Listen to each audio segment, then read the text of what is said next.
One of the big fears that comes up for people when they are interested in learning to connect with their guides or angels is they are concerned that if they start connecting with spirit, maybe they will actually open themselves up to connecting with negative entities. And this fear is really strong for people, so I don't want to discount that at all. The purpose of today's video is to help you to see a bigger picture perspective of what happens when you tune into spirit.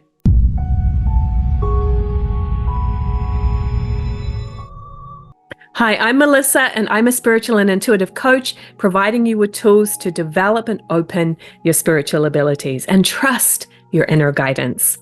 So let's dive into learning about how to connect with spirit and avoid connecting with negative entities. Some people call them demons, right? And that makes it seem even more scary. So I don't choose to use that word, right? Language can be really powerful and language has connotations. So if we truly see these entities, or I like to call them actually confused souls, for what it is and use a language that's a little more neutral, first of all, that's going to help you to kind of take a step back from the fear and see a detached, bigger picture perspective. So first of all, what are negative entities or confused souls? Well, you are energy. Every soul on this planet is really energy, right? Person, animal, whatever. Your energy, your soul, your spirit, you're one with all things. And we are in a cycle of death and rebirth to come to planet Earth to learn and grow. I'm sure that if you're watching this video, you've had an experience where you felt that somebody who had passed on was coming around you. Maybe you just felt their presence. Maybe you actually saw them. Maybe you heard a message from them, but you've likely had that kind of an experience. And so many of us have had that experience. It really validates, this belief, this understanding that there's really no such thing as death. It's just a transition. Yes, you are leaving the physical body, but your spirit moves on. Just like Einstein told us, energy cannot be created or destroyed. It can only change form. So an entity is a soul. And that's why I kind of prefer to call them confused souls, because they're souls just like you and I, but they have become confused. Now, there's no doubt that some of these confused souls are more on the negative and manipulative side. But most of the souls who've passed on are in a state of confusion. A lot of times they don't even realize they're dead. Or maybe it was a very sudden and unexpected death. That was actually the case when my father passed away. I would have defined him as a confused soul for the first couple of weeks that he passed on, because it was a heart attack. It was very sudden. He didn't fully understand what was happening and what to do next. Right? So he was confused. There are souls who are lost. There are souls who are missing their loved ones. There are souls who are anchored to planet Earth because they miss the things of planet Earth on the physical plane, whether it be alcohol or cigarettes or, those kind of things, those addictions. They're craving something. Maybe they feel they have unfinished business. Maybe they feel they have regret. Maybe they're in shock. Maybe they don't understand. So rather than being energetically at a state of consciousness where they're ready to transition out to the universe, out to the next plane of understanding, their state of consciousness is keeping them anchored to planet Earth energy. Because on an energy level, when we're not in the physical plane anymore, energetically, like attracts like. You are attracted to a common understanding. That's what makes planet Earth different, by the way, is that we're actually in this physical world. We're interacting with many different states of consciousness, and we can all communicate together. That is not the same when we're not in this planet Earth plane. So energetically, when they're not in the physical anymore, they're kind of gravitating to a like state of consciousness. And when they're confused, there's sort of these levels of confusion that are maybe 5 miles out, 10 miles out from planet Earth, if you look at it from that, distance point of view. But we can feel and sense them because their energy is anchored to planet Earth. Now, these souls are looking for something to anchor themselves to. And again, like attracts like. So if a soul is very confused, they might attract and sense a person who is confused. And because they're missing planet Earth and they want to anchor themselves to planet Earth, sometimes they will anchor themselves to a person who has that similar state of consciousness, right? If there's somebody who's very tired and exhausted, they might anchor themselves to that. It's just like Again, it's whatever, it can be so many different scenarios, but it's an energy thing. Are there souls out there that are kind of manipulative? Yes, there are. I'm not going to sugarcoat that. It can happen, right? If you're tuning in and just receiving any communication from spirit, just you think, oh, they're spirit, they're a soul without a body, so they must be wiser than me, I'm going to communicate with them. Don't do that, okay? So here, I don't want to start scaring you again, but the reality is it can happen, right? I can start communicating with a soul that is not my guidance. What do we do to protect ourselves from this? Okay, there's three main things. The first is understand what spirit communication is really like. The difference between connecting with a high soul, your angels, your guides, and communicating with a soul that is not of that higher state of consciousness. Okay, so what's the difference? And I have a deeper video on this that I'll link in the cards, and I really recommend that you watch that one. It's an older video. It doesn't get so many views anymore, but the content in that video is so important and so powerful. So go ahead and watch that one next, please.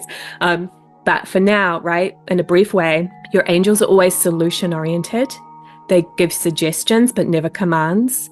They're always gently, they might be persistent, but they're always gently encouraging and giving signs, but they're never telling you what to do. So what is angel communication not?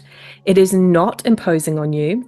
It is not telling you what to do. It is not doom and gloom, right? It's not about problems and beating you up and saying you should have done this, punishing you. No, that is not what a high soul communicates like. Okay, so number one is really clearly understand what spirit communication is like. You will always feel comforted and positive and encouraged when you're communicating with a high soul. And some of us had childhoods and upbringings where that wasn't the case, right? You didn't have a lot of encouragement, so you might not be familiar with that as much, but it's a very, very comforting, positive feeling to tune into. Number two is have tools to discern energy, okay?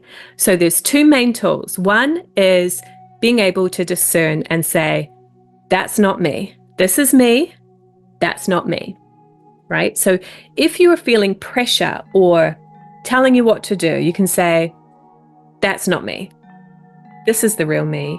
That's not me, okay?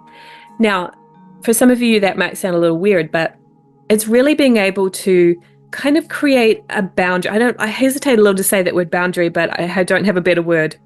Because some of you are so sensitive and so high in feeling, you absorb everything and like you're just sort of one with it all. Other people, the environment, souls. So it's just creating some distinction between your boundary of energy. And that's important. It's not to push things away, but it's just to know, okay, that's not my energy. This is something that I've just been experiencing in my personal life, right? If somebody criticized me in the past, I would get so offended and I would take it personally. And what I'm learning is that I can say, you know what, that's that person. I don't have to take it on board.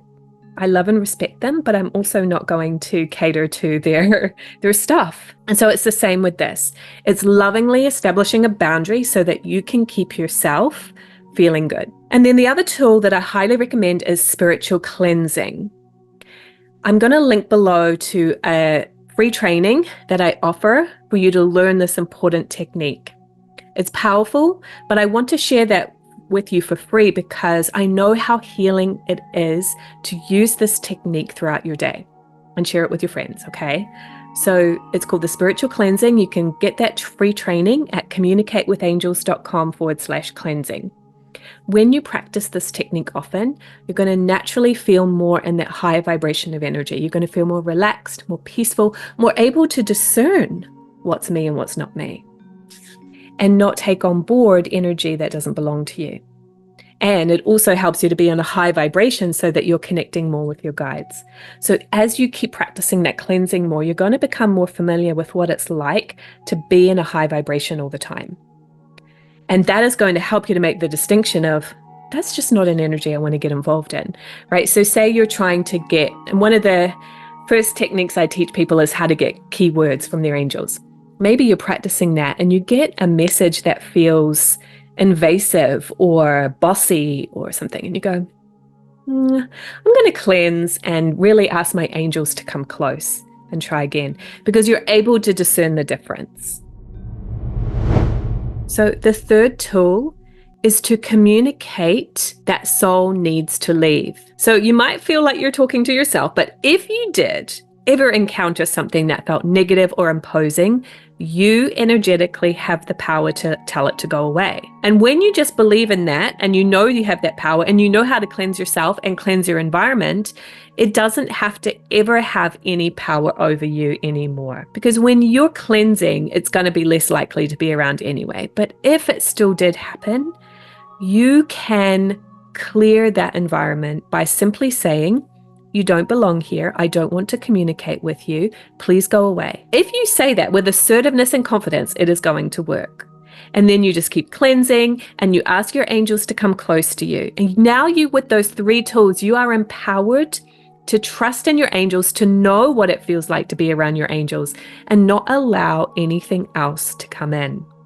What we tend to do though is we have our own stuff, right? And everybody does. I'm not judging you for that. I have my stuff, okay? But we have our own doubts, we have our own fears, we have our own sort of maybe negative self-talk. And that's what's lowering your vibration as well. So the spiritual journey is a journey of self-discovery. It's a journey of learning to love yourself. And it's a journey of being positive and loving to yourself. Most of us were raised by parents who used punishment as a way to control your behavior. It's just the way that most people do it. I'm not saying, like, again, I'm a parent. I'm sure I've done that to my kid. But the effect of that is that we think we have to keep beating ourselves up because that's what our parents did to us. Now I want you to really practice having love and compassion and patience for yourself, because that is how your angels treat you. They love you unconditionally and they're always going to encourage you. They know there's no mistakes, only stepping stones. Every situation that you've been in your life has gotten you to where you are now. So trust that you're in the right place. And I hope that this has helped you to assuage some of those fears of connecting with your angels, because it's always going to be a positive experience. And if you have had positive experiences connecting with your angels, please share that in the comments below so that those that are newer on the journey and maybe have some of these fears can be encouraged by you and not just by me. That would be such a great service to offer. Again, what I'm going to encourage that you watch next is my video. I have 2 videos on how to discern the difference between angels and negative entities. Go ahead and watch that. It's a little more detailed than what I shared today. It's really going to help you to make the distinction so that you're always confident in your spiritual communication. I'll see you on over there.